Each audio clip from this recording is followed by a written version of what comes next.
আসসালামু আলাইকুম ওয়া রাহমাতুল্লাহি ওয়া বারাকাতুহু। ইন্নাল হামদালিল্লাহি ওয়াহদা ওয়াসসালাতু ওয়াসসালামু আলা মান লা নাবিয়্যা বা'দা আম্মা বা'দ। সম্মানিত দর্শক মণ্ডলী, প্যানভিশন টিভির রমাদান কেন্দ্রিক বিশেষ আয়োজন সিএমআর অনুষ্ঠান আপনাদের স্বাগত জানাচ্ছি। আমরা অনেকে মনে করি যে ফরজ সিয়াম পালন না করলে আমাদের কি ক্ষতি, আমরা এতে কি ক্ষতিগ্রস্ত হতে পারি, এটা আমাদের অনেকের ভিতর একটা ভাবনা চিন্তা কাজ করে। সম্মানিত দর্শক মণ্ডলী, আমাদের প্রথমত মনে রাখতে হবে যে আল্লাহ রাব্বুল আলামিন আমাদেরকে দুনিয়াতে পাঠিয়েছেন একটা বিশেষ উদ্দেশ্য এবং লক্ষ্যকে সামনে রেখে। তা হলো আল্লাহ রাব্বুল আলামিনের যাতে আমরা ইবাদত করতে পারি, তার প্রিয় পাত্র যেন হতে পারি, তার আদেশ যেন পালন করতে পারি এবং তার নিষেধ থেকে যেন নিজেকে মুক্ত রাখতে পারি, এটা আমাদের একটা দুনিয়াতে পাঠার উদ্দেশ্য।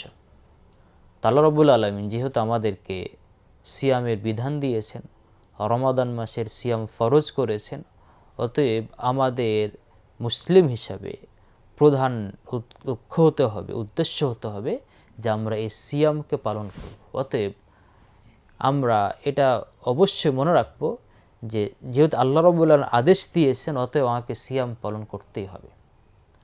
এছাড়া যদি আমরা সিয়াম পালন না করি তবে আমাদের দুনিয়াতেও অনেক ক্ষতির সম্মুখীন হব এবং আমরা সর্বোপরি পরকালকে আমরা হারিয়ে ফেলব। দুনিয়াতে আমরা যে সমস্ত ক্ষতির সম্মুখীন হব তার মধ্যে অন্যতম হচ্ছে যে আল্লাহ রাব্বুল আলামিন বলেছেন, যাহারাল ফাসাদু ফিল বাররি ওয়াল বাহরি বিমা কাসাবাত আইদিন নাস, অর্থাৎ জলে স্থলে আমাদের ভিতরে যে বিপদগুলো আসে, যে সমস্যাগুলো তৈরি হয়, এগুলো মূলত তোমাদের নিজের কামাই।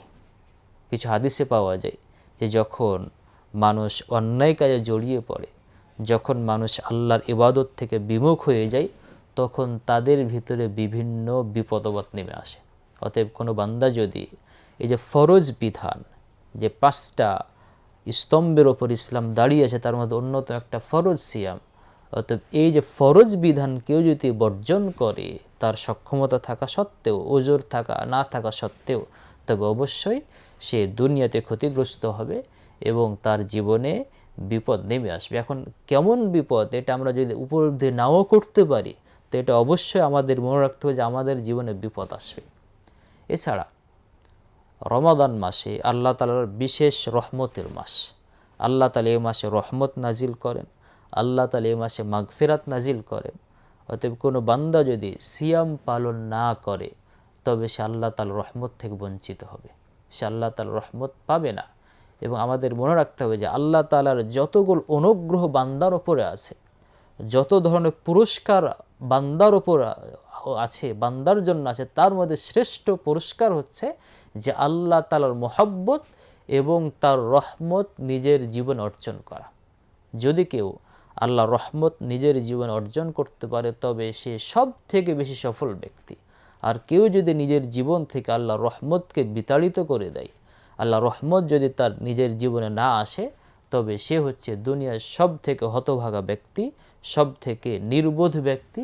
অতএব যদি কেউ সিয়াম পালন না করে তবে অবশ্যই সে আল্লাহর রহমত থেকে বঞ্চিত হবে এবং এটা তার জীবনে সব থেকে বিফলতা এবং সব থেকে বড় ব্যর্থতা।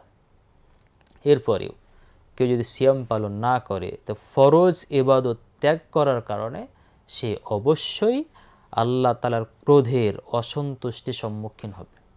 এর বাইরে কেউ যদি এই সিয়ামের বিধানকে অস্বীকার করে, কেউ যদি মনে করে যে সিয়ামের কোনো বিধান না, এটা ফরজ না, তবে সবার ঐক্যমতে এমন ব্যক্তি ইসলাম থেকে বের হয়ে যায়।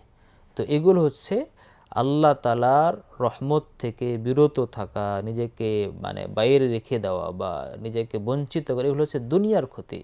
এর বাইরে আমাদের সব থেকে মুসলিম হিসাবে সব থেকে বড় ক্ষতির জায়গা হচ্ছে আমাদের পরকালীন ক্ষতি। রাসূল সাল্লাল্লাহু আলাইহি সাল্লাম একটা হাদিসে বলেছেন, আমাকে ফেরেশতা নিয়ে যাচ্ছেন, একটা পাহাড়ে নিয়ে যাচ্ছেন, একটা উঁচু টিলায় নিয়ে যাচ্ছেন।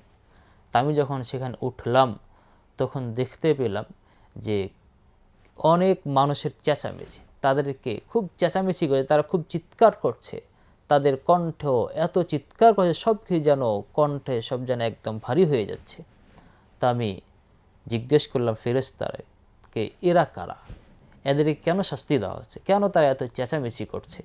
তখন তিনি বললেন, যারা হচ্ছে ওই সব লোক যারা ফরজ সিয়াম ত্যাগ করেছে, যারা ফরজ সিয়াম বর্জন করেছে।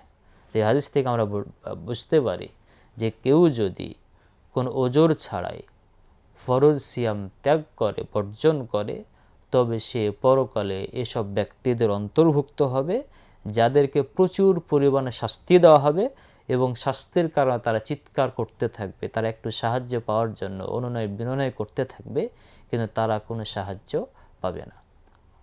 এর বাইরে আমরা অবশ্যই বলবো যে একজন মুসলিম হিসাবে আমার দায়িত্ব হচ্ছে যে ইসলামের বিধানগুলো পালন করা।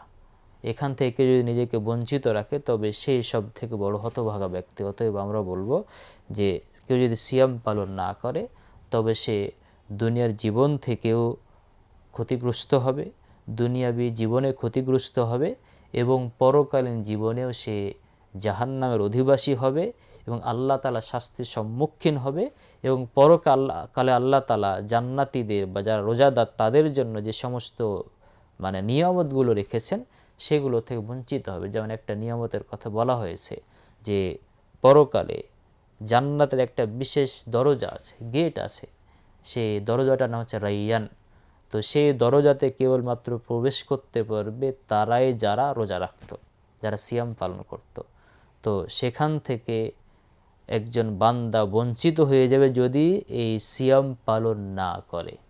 এবং আমরা সবাই জানি যে ইসলাম 5টি স্তম্ভের ওপরে দাঁড়িয়ে আছে, তার মধ্যে একটা হচ্ছে রমাদানের সিয়াম পালন করা। অতএব কেউ যদি সিয়াম পালন না করে তবে সে এই 5টা স্তম্ভের একটা স্তম্ভ যেন ভেঙে ফেললো। অতএব সে ইসলাম যে একটা বিল্ডিং, এই বিল্ডিংটা তার যে কোনো সময় ধসে যেতে পারে, যে কোনো সময় তার ইসলাম ধ্বংস হয়ে যেতে পারে যদি সে সিয়াম পালন না করে। এর বাইরেও একটা হাদিসে বলা হচ্ছে যে পরকালে সিয়াম এবং কোরআন আল্লাহর কাছে সুপারিশ করবে। তো যদি কেউ সিয়াম পালন না করে তার মানে হচ্ছে যে পরকালে এই বান্দার জন্য সিয়াম আল্লাহর কাছে এর বিরুদ্ধে নালিশ করবে।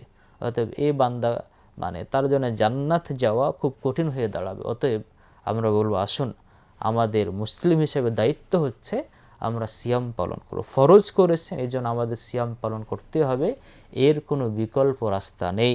আর যদি আমরা সিয়াম বর্জন করি, সিয়াম যদি পালন না করি, তবে অবশ্যই আমাদেরকে দুনিয়াতে ক্ষতিগ্রস্ত হতে হবে এবং পরকালে আমাদেরকে জান্নাত থেকে বঞ্চিত হতে হবে এবং আল্লাহর রহমত থেকে আমরা নিজেকে বঞ্চিত রাখতে হবে। অতএব আমরা আশা করি যে অবশ্যই আমরা এই রমাদান মাসে সিয়াম পালন করব, আল্লাহ তাআলার ফরজ বিধান পালন করব। আল্লাহ আমাদের এই সিয়াম পালন করার তৌফিক দান করুন এবং এই রমাদান মাসে আল্লাহ তাআলার বেশি বেশি ইবাদত করার, তার নৈকট্য অর্জন করার তৌফিক দান করুন। আমিন। ওয়া আখিরু দাওয়ানা আনিল হামদুলিল্লাহি রাব্বিল আলামিন। আসসালামু আলাইকুম ওয়া রাহমাতুল্লাহি ওয়া বারাকাতুহু।